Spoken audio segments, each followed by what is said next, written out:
Hello everyone and welcome to Footy Truth. Today we will talk about Chelsea and what they have been doing lately. If you are enjoying these type of videos, please make sure to give the video a like and subscribe to the channel. Chelsea have broken through £600 million in transfer spending since takeover, with completion of Enzo Fernandez signing from Benfica. Co-owner and chairman Todd Boehly has been securing players on long-term contracts. Financial fair play rules have been navigated. But how? Chelsea smashed the British transfer record, spent more than the other four big leagues combined, and had hits and misses in an incredible window. In total, Chelsea splashed over £323 million on 8 players in January.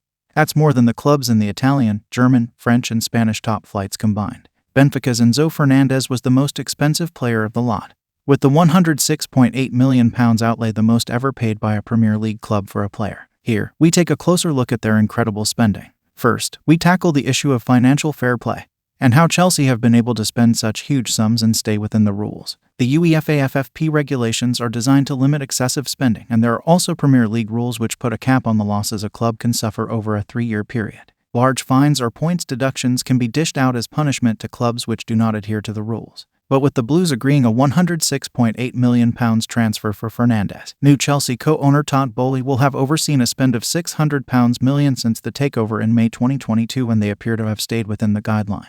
What Chelsea have decided to do is to spread the cost of the players by signing them on very long contracts. So, by signing Mykhailo Mudryk on an 8.5-year contract, the way it is dealt with for accounting and FFP purposes is you take that £88 cost and you divide that over 8.5 years. And it works out as just over £10 a year. That appears to be the Chelsea strategy that they have employed over the last couple of windows. So, that would be the same for players such as Benoit Badiashile, who signed a 7-year deal at Stamford Bridge. Absolutely, it can work both ways for Chelsea. If the players really develop and are a huge success, it gives the club protection for when other potential clubs come in and try to poach those players, because they will still have many years left on their contract.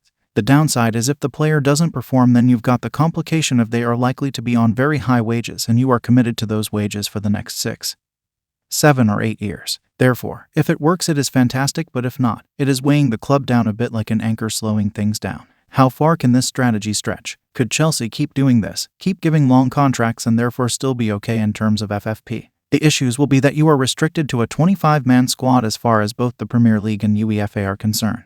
You can't just keep adding to the player roster, and remember that each of these players is likely to be on a contract that is worth £7m, £8m or £9m a year. All of a sudden you've got more players on these big contracts, and then your wage bill goes up by £50m or £60m.